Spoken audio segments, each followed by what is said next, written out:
ngagamba leero olunaku lw'abakyala eri Kasese. Very smart Gerald tumusiime. Kiki ekiri eyo?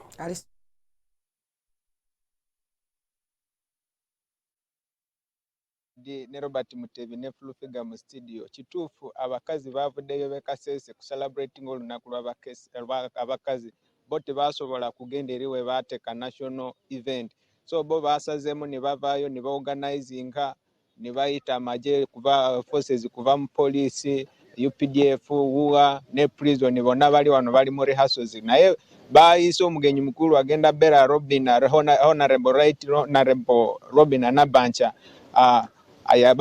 gye basubira wano batweyogeddeko nabo twabadde wano akawungezi kajo bakazi batutegeeza nti no bo bayita mu bizibu bingi so bawandise barwazaabwe bagenda kuziwa omugenyi omukulu nga basaba ebintu byabwe naddala bye baagala gavumenti etunulemu ekisooka bagambye gavumenti ebawe special consideration naddala mu programu za gavumenti nga Paris Development Model emyoga n'ebintu ebirala bo bagambye abakazi be basinga nnyo ennaku zino okubeesawo families so basabye gavumenti ebeere nga bateerawo like mu program singa bateekawo programu yonna bakazi baweebwe special consideration naye tugenda kuba nga tubuzaako ku mukazi omu babiri kubali wano batuulire lwaki bo nga bo bakazi bavuddeyo ne baorganizinga kino ekintu Kasese. Yes, Muraida Muta Abakuturora Nibanyeta Kitara Inidi Kasese Municipality and the position Women Council Hanyamwamba Division. Of course, we are the hosts of today. I'm happy today, 21st of April 2023. Hali Kasese twasarama okuba ntujaguza ekiro ky'abakyala omwaka guno ogwa 2023. Of course, it is the long way from 8th March to today, 21st April, but as usual, after the main, which is International Women's Day, at the district, we have to organize ourselves to lament Nafe.